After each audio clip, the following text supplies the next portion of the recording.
Hi, everyone. Paul here with An Ear for Men.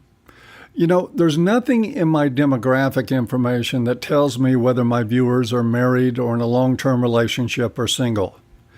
I have to assume from the comments that most of you are single and that most of you who aren't have chosen well enough that you don't live with a crazy bitch that's making you miserable. At least I hope that's the case. But just the same, I know that these videos have been recommended to guys in troubled relationships, so I want more of the content on this channel to be of use to them. I appreciate the indulgence of viewers for whom this topic will seem like an amateur hour intro to common sense.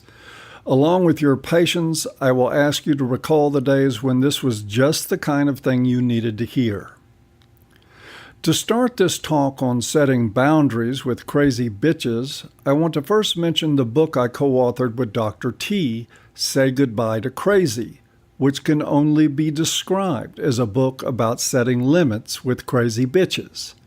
It is, from cover to cover, 264 pages of drawing a line in the sand and lobbing off toes when the line gets crossed.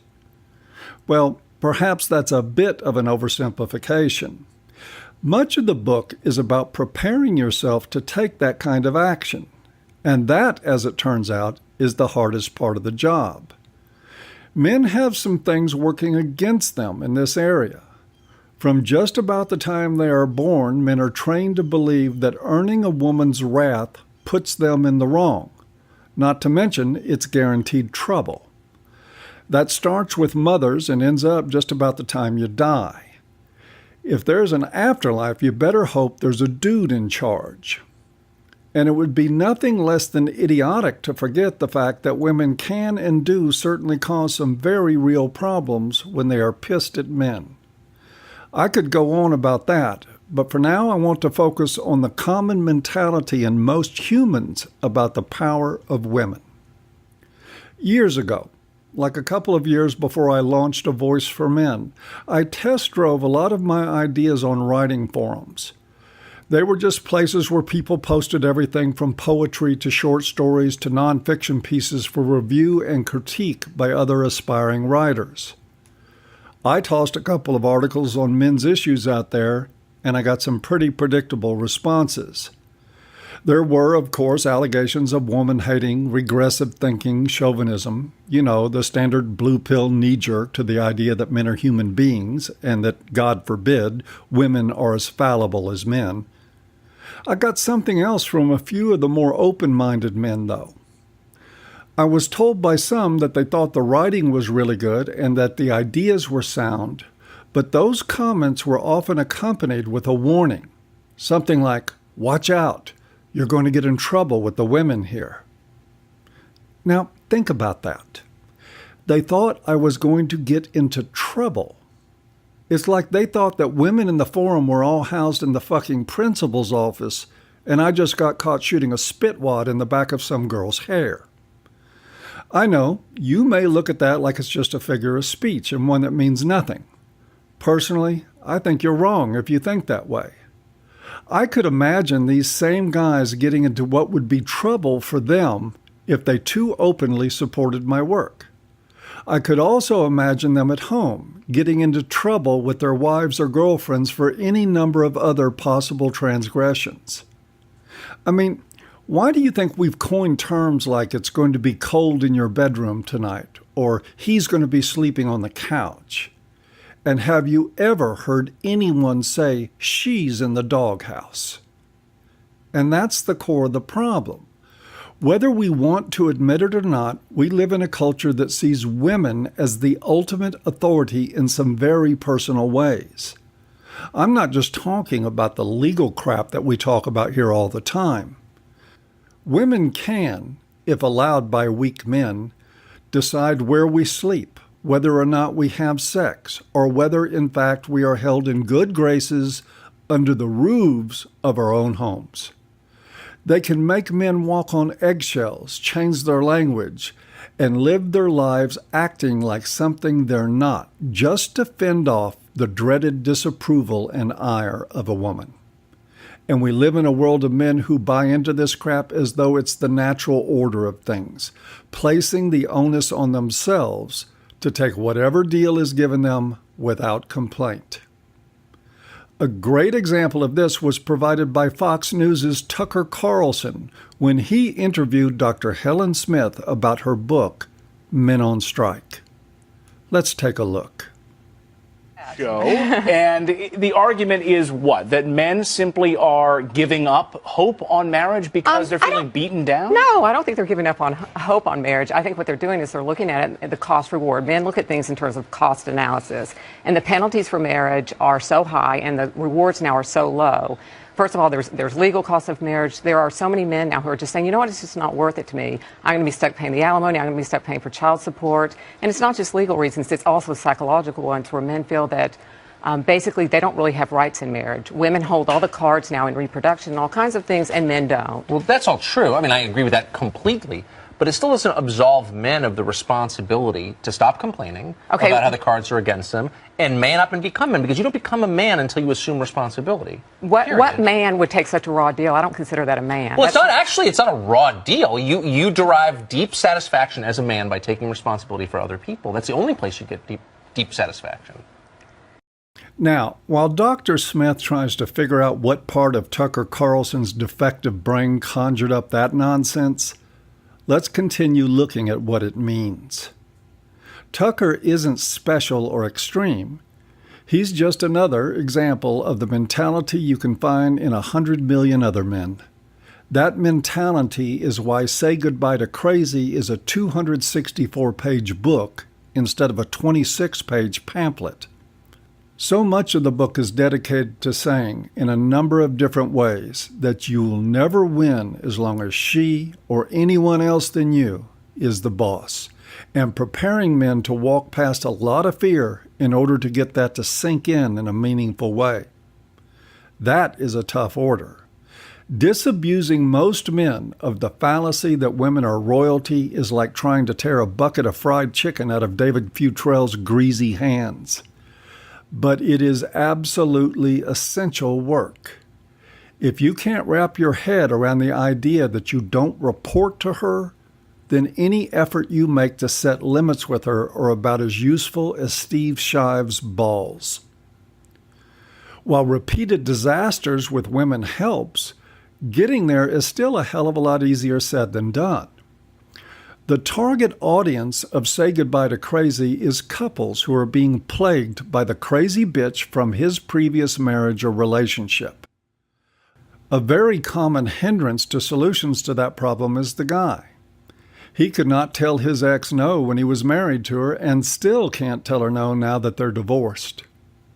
That inability is the open door for her to call shots, make trouble, and to continue to control him for life. Men have a tendency to balk at shutting that door in her crazy face for a number of reasons. Some men have been worn down by years of abuse. They become engulfed in hopelessness. They make going along to get along a lifestyle because they lack the capacity and the will to weaponize their values. Other men just feel guilty whenever putting themselves first, whenever taking what they want and what they need. They were raised in the Tucker Carlson school of manhood. They man up and take it, which is another way of saying that they bend over, spread their cheeks, and chant, "I'm a man. I'm a real man." What they don't understand is that they are in a crisis of values, bad values. Their very core beliefs burden them with a form of guilt that is as unwarranted as it is pointless. You see, guilt is a healthy human emotion that lets you know that you violated your values. It is your moral rudder that reminds you to live within the limits of what you believe is right and wrong. People without any capacity for guilt, and there are plenty, are basically shit stains, or, as you might be aware, the fundamentally synonymous crazy bitches. But when your guilt arises from faulty values, you invariably wind up in trouble. When your values whisper to you that you're wrong for wanting your basic human dignity, for saying no to an outrageous request or expectation, for refusing to tolerate abuse, or, for instance, wanting out of a fucked up marriage, then your values are dangerously out of whack. The bad news with this is that a very large percentage of men never get past this.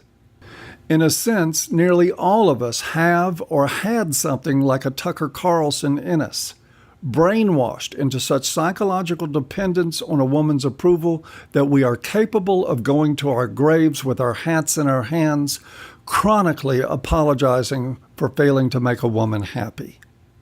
Sadly, most guys who can avoid this naturally, who are born with no psychological dependence on women and who never develop a care in the world about what pleases them, are also most commonly narcissists and sociopaths.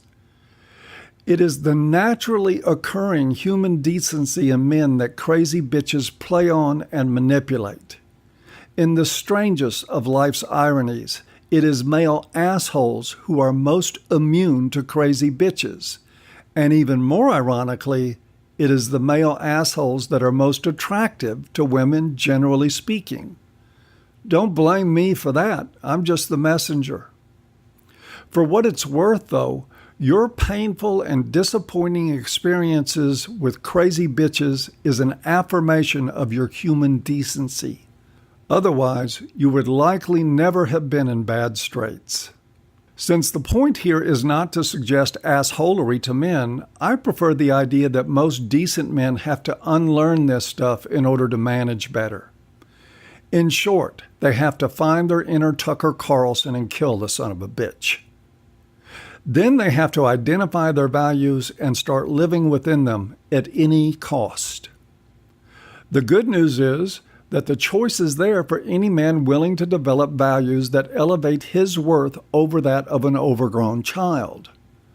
That brings us to another important crossroad. Not just to another important crossroad, but to the crossroad. Anything you can't lose can destroy you.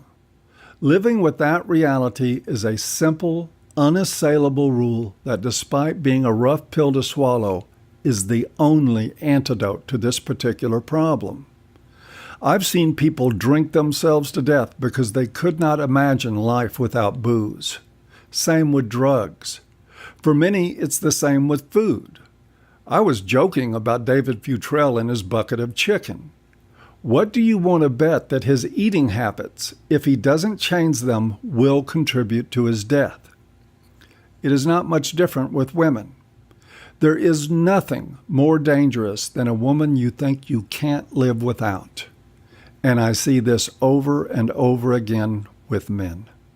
When living with a gigantic pain in the ass that will never be satisfied, someone who will continue to wear away at their self-respect, who will continue to drain them of resources and the joy in life, they rationalize some bullshit about how their good values as good men dictate that they eat shit and smile till the Grim Reaper comes for them. They engage in a repeating cycle of effort, failure, and guilt. Rinse and repeat. In following that spiral downward, they may have occasional outbursts of rage or engage in destructive habits. They may become depressed or even violent, but the cycle never stops. The sense of failure and guilt intensifies. The one way out of that slow emotional death is the word no coming out of his mouth every time his rational thinking calls for it. Provided he means it, it is really that simple. No to her incessant demands, no to her abusive treatment, and no to another day under the same roof with her if she doesn't own her shit and clean up her act. We cautioned wives in Say Goodbye to Crazy to be careful what you ask for. We were not just offering suggestions for him to learn to say no to his crazy-ass ex. If he took the advice in the book, his current wife would also be certain to experience his boundaries. After all, a man who only learns to say no to one woman is like a drunk who can only say no to one drink. If a man gets it, he says goodbye to all the crazy, not just the one his current wife is being inconvenienced by. I said before in a video I did some time ago that you can measure a man's mental health by his ability to say no to a woman. This video is the longer explanation of that statement. And so that's it, guys. How do you set limits with a crazy bitch? Well, you start in the mirror with a good look at your self-respect. You won't have to look too long to figure out if you have any. If you can find a reason to sell yourself out because of what she might do to retaliate, then congratulate your inner Tucker Carlson. He has your real values. She might as well have your balls. Whenever you get ready to take ownership of both, they are yours for the taking. But as long as anything she might threaten to do gets in your way, as long as you're willing to compromise to keep her around, you will continue to live in the same world of shit with no one to blame but yourself. And that's it for another talk from An Ear for Men. As always, guys, I hope you've enjoyed, even if you haven't, and see you next time.